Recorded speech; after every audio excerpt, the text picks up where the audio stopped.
இந்த வீடியோவில் வந்து நம்ம எதை பற்றி பகிர்ந்துக்கலாம் அப்படின்னா 100 சிறந்த சிறுகதைகள் அப்படின்னு சொல்லிட்டு எஸ் ராமகிருஷ்ணன் அவர்கள் வந்து நிறைய சிறுகதைகளை வந்து இதில் வந்து தொகுத்து போட்டிருப்பாங்க.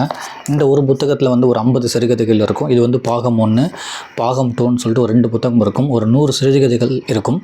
இதில் வந்து ஒரு 50 சிறுகதைகள் இருக்கும். இதில் என்னென்னா வந்து இப்போ புதுசாக வந்து ஒருத்தவங்க வாசிக்க போகிறாங்க, இல்லை வந்து புதுசாக ஒருத்தவங்க வந்து எழுத போகிறாங்க அப்படின்றவங்களுக்கு வந்து இந்த புத்தகம் வந்து ரொம்ப ரொம்ப சிறப்பாக இருக்கும். ஏன்னா இப்போ சில பேருக்கு வந்து ஒரு புக் எடுத்து படித்தோடனே வந்து அவங்களுக்கு போர் அடிக்க ஆரம்பிச்சிடும். இல்லைனா வந்து ரொம்ப கஷ்டமாக இருக்கும். அந்த எழுத்தாளரோட எழுத்துக்களே வந்து கொஞ்சம் கஷ்டமாக இருக்கும், புரிகிறது கொஞ்சம் லேட் ஆகும். நம்ம நிறைய புத்தகம் படிக்க வேண்டிய தேவை இருக்கும் சில எழுத்தாளர்கள் புத்தகத்தெலாம் படிக்கிறதுக்கு. ஸோ அந்த மாதிரி உள்ளவங்களுக்கு, புதுசாக படிக்கிறவங்களுக்கு இந்த புத்தகத்தை வாங்கி படிக்கும்போது இந்த புத்தகத்தில் வந்து கிட்டத்தட்ட ஒரு 50 எழுத்தாளர்களோட கதை இருக்குது. ஒரு எழுத்தாளர்கள் பற்றியுமே வந்து 2 கதை இருக்கும். அதில் நீங்கள் வந்து படிக்கும்போது உங்களுக்கு இந்த 50 கதையை படிக்கும்போது, இல்லைனா இதை பாகம் 2 இருக்குது, 100 கதையை படிக்கும்போது சில எழுத்தாளர்கள் கதை வந்து உங்களுக்கு பிடிச்சிருந்துச்சின்னா அந்த எழுத்தாளர்கள் என்னென்ன புத்தகம் எழுதியிருக்காங்களோ அவங்க புத்தகத்தில் வாங்கி அதிலிருந்து பயணம் பண்ணுறதுக்கு உங்களுக்கு கரெக்டாக இருக்கும். அதான் எடுத்தோடனே வந்து கஷ்டமான ஒரு புத்தகத்தை படிச்சுட்டு இது புரியவே இல்லை, ரொம்ப போர் அடிக்குது அப்படின்னு சொல்கிறதுக்கு இந்த கதைகளை படிக்கும்போது ஓகே, இந்த எழுத்தாளர் ஜெயகாந்தன் வந்து நல்லா எழுதியிருக்காரு இந்த கதை, சரி அவர் புத்தகங்களை வந்து தேடி நம்ம படிப்போம் அப்படின்ற ஒரு நாலேஜ் வந்து வரும். அது வந்து அந்த இளம் வாசிப்பாளர்களுக்கு வந்து கண்டிப்பாக வந்து இந்த புத்தகம் வந்து ரொம்ப சிறப்பாக இருக்கும் அப்படின்னு தான் இங்கே எஸ்ரா அவர்கள் வந்து முன்னரே சொல்லியிருக்காங்க. அதிலிருந்து தான் வந்து ஒரு கதையை பார்க்கலாம் அப்படின்னு சொல்லிட்டு கதவு கி ராஜநாராயணன் எழுதியது. ஸோ இவருமே வந்து ஒரு முக்கியமான எழுத்தாளர். ஸோ அவர் எழுதின கதவு அப்படின்ற ஒரு கதையை தான் வந்து இந்த இதில் வந்து நம்ம ஷேர் பண்ணிக்கலாம் அப்படின்னு.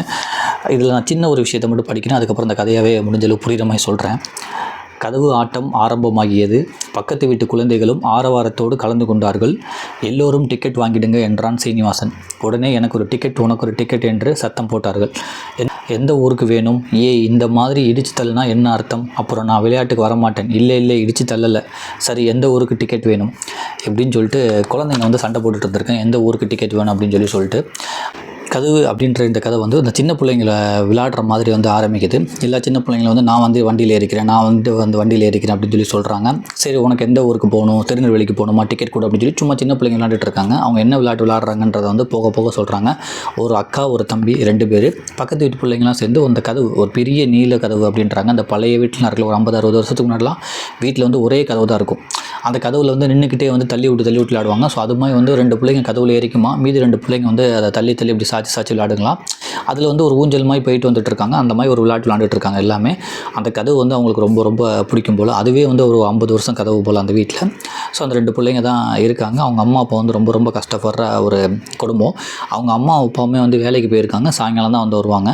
ஸோ இவங்க 2 பேர், இன்னொரு சின்ன பிள்ளை ஒரு குழந்தை இருக்கும், அதை வந்து பார்த்துக்கணும். இவங்க விளையாண்டுக்கிட்டே இருக்காங்க. திடீர்னு பார்த்தா ஒருத்தர் வந்து வராரு. வந்துட்டு உங்கள் அம்மா எங்கேன்னு சொல்லி கேட்டோன்னே எங்கள் அம்மா வந்து வேலைக்கு போயிருக்காங்க. உங்கள் அப்பா எங்கேன்னு கேட்குறாரு. அவங்களுமே வந்து வேலைக்கு போயிருக்காங்க அப்படின்றாங்க. சரி, ஓகே, நான் வந்துட்டு போனேன்னு சொல்லு.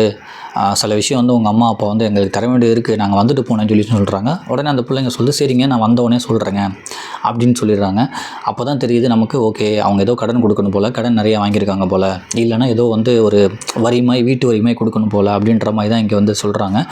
அதுக்கப்புறம் கொஞ்ச நாள் கழித்து அந்த புள்ள வந்து கீழேருந்து ஒரு தீப்பெட்டி எடுக்குது. அதை அழகாக சொல்லியிருப்பாங்க. கீழே வந்து ஒரு தீப்பெட்டி கடந்து எடுக்குது. அந்த தீப்பெட்டியை பார்த்தோன்னே வந்து அவ்வளோ சந்தோஷமாக இருக்குது அந்த பிள்ளைக்கு. நான் சின்ன வயசில் வந்து நம்ம தீப்பெட்டியை பார்த்தாலே வந்து ரொம்ப சந்தோஷப்படுவோம். ஏன்னா அதில் வந்து ரொம்ப ரொம்ப அந்த புலி படம் இருக்கும், யானை படம் இருக்கும். அப்படின்றத பார்த்தாலே வந்து ரொம்ப ரொம்ப சந்தோஷப்படுவோம். ஏன்னா நானே வந்து சின்ன வயசில் வந்து தீப்பெட்டியை வச்சு நிறைய விளையாட்டு வந்து விளையாண்டுருக்கேன். ஸோ அந்த தீப்பெட்டியை பார்த்தோன்னே வந்து ரொம்ப சந்தோஷமாக இருக்குது. அந்த தீப்பெட்டியை வந்து எடுத்துகிட்டு வந்தோடனே அந்த எடுத்துகிட்டு வரது கூட அழகாக சொல்கிறாங்க. அது வந்து தீப்பெட்டி வந்து தூசியாக இருக்குது அப்படின்னு சொல்லிட்டு அந்த பொண்ணு என்ன பண்ணிச்சா, எச்சி தொட்டு அந்த தீப்பெட்டியை வந்து தடவி அழிச்சிருக்கு. ஆனால் அந்த தூசி வந்து தீப்பெட்டி ஃபுல்லாக பரவிடுச்சான். இருந்தாலும் அந்த பொண்ணு என்ன நினச்சிச்சான், நம்ம கரெக்டாக வந்து அந்த தீப்பெட்டியை வந்து க்ளீன் பண்ணிட்டோம் அப்படின்னு சொல்லிட்டு அந்த புளி போட்டு தீப்பெட்டி எடுத்துகிட்டு போனேன் வீட்டுக்கு. வீட்டில் அவன் தம்பி இருந்திருக்கான். நான் உனக்கு ஒன்று கொண்டு வந்திருக்கேன். அவன் தம்பி வந்து என்னன்னு சொல்லி கேட்டவொன்னே, நான் காட்டுறேன்னு சொல்லிட்டு அந்த தீப்பெட்டியை வந்து அந்த பொண்ணு வந்து காட்டியிருக்கு. ஒன்று தம்பி வந்து அவ்வளோ சந்தோஷமாக இருந்தானா, எனக்கும் கூட நானும் பார்க்குறேன்னு சொல்லிட்டு அந்த தீப்பெட்டியை வாங்கி பார்த்துக்கிட்டு இருக்கான். ஸோ அந்த குடும்பமே அவ்வளோதான். அந்த சின்ன சின்ன விஷயம் தான் வந்து அந்த குடும்பத்துக்கு ஒரு சந்தோஷம் அப்படின்ற மாதிரி தான் அந்த கதை. ஏன்னா ஒரு 50-60 வருஷத்துக்கு முன்னாடி எழுதின கதை இது. அவங்க என்ன சொல்கிறாங்க, சரி இந்த தீப்பெட்டி வந்து நம்ம கதவுல ஒட்டலாம் அப்படின்னு சோத்து பசையை வந்து அந்த தீப்பெட்டிக்கு பின்னாடி வந்து தடவிட்டு அந்த கதவுல வந்து ஒட்டுறாங்க. அந்த கதவுல வந்து இதுக்கு முன்னாடியே வந்து படம் இருக்குது. அது ரொம்ப அழிஞ்சு போயிருக்கு. ஏன்னா அது ஒரு 30 வருஷத்துக்கு முன்னாடி ஒட்டியிருப்பாங்க போல். ஏன்னா நம்ம சின்ன பிள்ளைலாம் வந்து அந்த சக்திமான் ஸ்டிக்கர் அதெல்லாம் வந்து பீரோவில் ஒட்டுவோம். இந்த மாதிரி நிறைய ஸ்டிக்கர் வந்து ஒட்டிக்கிட்டு இருப்போம். இப்போ நல்லா மாறிடுச்சு. பட் அந்த டைத்தில் வந்து அவங்க வந்து அந்த ஸ்டிக்கர்லாம் வந்து கதவுல ஒட்டியிருக்காங்க. ஏன்னா அந்த கதவு தான் அவங்களுக்கு வந்து ரொம்ப அழகாக இருந்திருக்கு. அந்த வீட்டில் விளையாடுறதுக்கு எல்லாத்துக்குமே அந்த கதவுல ஒட்டிட்டு வந்து அழகு பார்த்துட்டே இருந்திருக்காங்க. ஸோ இந்த மாதிரி ஒன்று போய்கிட்டே, இதுதான் அவங்க குடும்பம் சொல்லி போய்கிட்டே இருக்குது. பார்த்தா திடீர்னு அந்த காலையில் வந்துட்டு போனவர் வந்து மறுபடியும் ஒரு கொஞ்ச நாள் கழிச்சு வராரு. என்ன ஆச்சு, நீங்கள் உங்கள் வீட்டிலேருந்து தர வேண்டியது வந்து எங்களுக்கு எப்போ தர போகிறீங்க, எத்தனை நாள் வந்து நாங்கள் வந்து இப்படி சும்மாவே வெயிட் பண்ணிகிட்டு இருக்குது, தர்றீங்களா இல்லையா அப்படின்னு சொல்லி கேட்டோடனே அவங்க சொல்லியிருக்காங்க, இல்லைங்க வேலைக்கு போன அவர் வந்து இன்னும் வரல, வெளியூர் போயிருக்காரு, வர்றதுக்கே வந்து 2-3 மாதம் ஆகுது. நானுமே வந்து இங்கே காட்டு வேலைக்கு தான் போயிட்டுருக்கேன், எங்கள் சைடில் வந்து அந்தளவுக்கு காசு சுத்தமாக இல்லை, காசு வந்தோடனே உங்களுக்கு தந்துடுறேன்னு சொல்லி சொன்னோடனே அவர் வந்து இதெல்லாம் நான் இதே மாதிரி தான் எல்லாமே சொல்லிகிட்டு இருக்காங்க, இதுக்கு மேலே உங்களுக்கு வந்து நான் வெயிட் பண்ண மாட்டேன், நாளைக்கு வந்து காசு வந்தாகணும் அப்படின்னு சொல்லிட்டு அவர் வந்து போயிடுறாரு. அடுத்த நாள் வராரு. எப்பவும் போல் அந்த சின்ன பிள்ளைங்க தான் வந்து அந்த தெருவில் விளையாடிட்டு இருக்குங்க. அவங்க அம்மா அப்பாலாம் வேலைக்கு போயிருக்காங்க. இவர் என்ன பண்ணிடுறாங்க, அந்த கதவை வந்து எடுத்துடுறாரு. ஸோ உங்கள் வீட்லேயே வந்து அந்த கதவு தான் வந்து பெருசாக இருந்திருக்கு. அந்த கதவை வந்து வந்தவர் வந்து பணம் தரலன்னு சொல்லிட்டு அந்த கதவை வந்து தூக்கிடுறாரு. தூக்கிட்டு அந்த கதவை தூக்கிட்டு போயிருக்கப்போ இந்த சின்ன பிள்ளைங்களுக்கு வந்து எதுவுமே தெரில. இந்த சின்ன பிள்ளைங்க வந்து அந்த கதவை தூக்கிட்டு போகிறாங்கல்ல, அவங்க பின்னாடியே போய் நல்லா விசில் அடிச்சுக்கிட்டு ஜாலியாக கத்திக்கிட்டு அந்த ட்ரெயின் ஓடுற மாதிரி பின்னாடியே ஓடிக்கிட்டு இருக்குங்க. நம்ம வீட்டிலேருந்து கதவை எடுத்துகிட்டு போகிறாரு, எதுக்கு எடுத்துகிட்டு போகிறாரு, ஏன் எடுத்துகிட்டு போகிறாரு, நம்ம வீட்டிலேருந்து காசு கொடுக்கணுமா, நம்ம வீட்டிலேருந்து காசே இல்லையே, இந்த கதவை எடுத்துகிட்டு போனால் நம்ம உள்ளே எப்படி தூங்குறது, பாப்பா வேறு உள்ளே தூங்கிட்டு இருக்கே, அப்போ நைட்டானால் அது குளிருமே, மழை பெஞ்சா உள்ளே தண்ணி வருமே அப்படின்ற எந்த ஒரு இதுவுமே அந்த பிள்ளைங்களுக்கு தெரியல. ஏன்னா அதுங்களுக்குமே வந்து ஒரு 10-12 வயசுன்னு தான் சொல்கிறாங்க சின்ன பிள்ளைங்களுக்கு. அந்த கதவை தூக்கிட்டு போகிறவங்க பின்னாடியே ஓடுது. அதுக்கப்புறம் அவங்க வந்து கிளம்பு சொல்லி விரட்டி விட்டாங்க. சின்ன பிள்ளைங்களா நீங்களாம் இங்கே முன்னாடி வராதிங்கன்னு சொல்லி விரட்டி விட்டாங்க. திருப்பி வீட்டில் போய் உட்காந்துக்கிட்டு இருக்குங்க. சாயங்காலம் வந்து அவங்க அம்மா வராங்க. யார் கதவை எடுத்துகிட்டு போனான்னு சொல்லி சொன்னோன்னே, அது 2 நாளைக்கு முன்னாடி வந்து ஒருத்தர் வந்து வீட்டுக்கு முன்னாடி ஏதோ உன்ட்ட கேட்டார்ல, நீ கூட வந்து இப்போதைக்கு காசு இல்லைன்னு சொல்லி சொன்னில்ல, அவர் தான் வந்து கதவை எடுத்துகிட்டு போயிட்டாருன்னு சொல்லி சொன்னோன்னா, அந்த கதவு கீழே உட்காந்து அந்த அம்மா வந்து அழுதுகிட்டே இருக்காங்க. பக்கத்து வீட்டுக்காரங்களும் வந்து அதை கூட அழுதுகிட்டே இருக்காங்க. எதுக்கு நீ இவ்வளோ சிரமப்படுற, எப்போ தான் உன் பிரச்சனையெல்லாம் முடிய போகுதுன்னு சொல்லிட்டு. ஏன்னா வீட்டுக்கார் வேலைக்கு போய்ட்டு அவரும் வரவும் இல்லை. இவங்க வந்து சாயங்காலத்துலேருந்து ஃபுல்லாக அழுதுகிட்டே இருக்காங்க. அவங்க பிள்ளைங்களும் வந்து இந்த 2 பிள்ளைங்களும் வந்து அவங்க அம்மா அழுதோடனே வந்து இதுங்களும் அழுதுகிட்டே இருக்குங்க. நேற்று தானே வந்து அந்த கதவு போயிடுச்சோ, அப்போ தான் தெரியுது கதவு வந்து போயிடுச்சுன்னு சொல்லிட்டு. இன்னொன்று என்னென்னா வந்து அந்த தீப்பெட்டியை வேறு நேற்று தானே அந்த குதிரை போட்ட தீப்பெட்டி, அந்த பெட்டியை வந்து நம்ம ஒட்டி வச்சோம் அந்த கதவில். ஆஹா, இப்போ கதவு வந்து போயிடுச்சே, என்ன பண்ணுறது, அந்த கதவை பார்க்கணுன்னு ஆசையாக இருக்கேன்னு சொல்லிட்டு அப்போ தான் பிள்ளைங்களுக்கே தெரியுது அந்த கதவை வந்து தூக்கிட்டு போயிட்டாங்கன்னு. இதே மாதிரியே அன்றைக்கி நைட்டு பார்த்தா ரொம்ப குளிருது. அந்த சின்ன பிள்ளைய வந்து ஒழுங்காக தூங்கி வைக்க முடியல. ஏன்னா காற்று ஃபுல்லாக வீட்டுக்குள்ளே வருது, ரொம்ப கஷ்டப்படுறாங்க. இப்படியே போய்கிட்டே இருக்குது. என்றைக்கு தான் நம்ம வீட்டுக்கு மறுபடியும் கதவு வரப்போதோ, அந்த வீட்டில் இருந்ததே ஒரே ஒரு கதவு தானே, அதையும் அவங்க எடுத்துகிட்டு போயிட்டாங்களே, என்றைக்கு நம்ம சம்பாரித்து என்றைக்கு நம்ம வந்து நம்ம கதவை வந்து திருப்பி வாங்குறதுன்னு சொல்லிட்டு வீட்டுக்குள்ளே ரொம்ப கஷ்டப்படுறாங்க. குளிர்றப்பயே ரொம்ப கஷ்டப்படுறாங்க, காற்று ரொம்ப அடிக்கிறப்போ ரொம்ப கஷ்டப்படுறாங்க. இப்படியே போயிட்டுருக்கு. ஒரு நாள் அவங்க அக்கா வந்து அந்த பக்கத்து விளாண்டுக்கிட்டு இருந்திருக்கு. அந்த பையன் அக்காவோட தம்பி விளாண்டுக்கிட்டு இருந்திருக்கான்.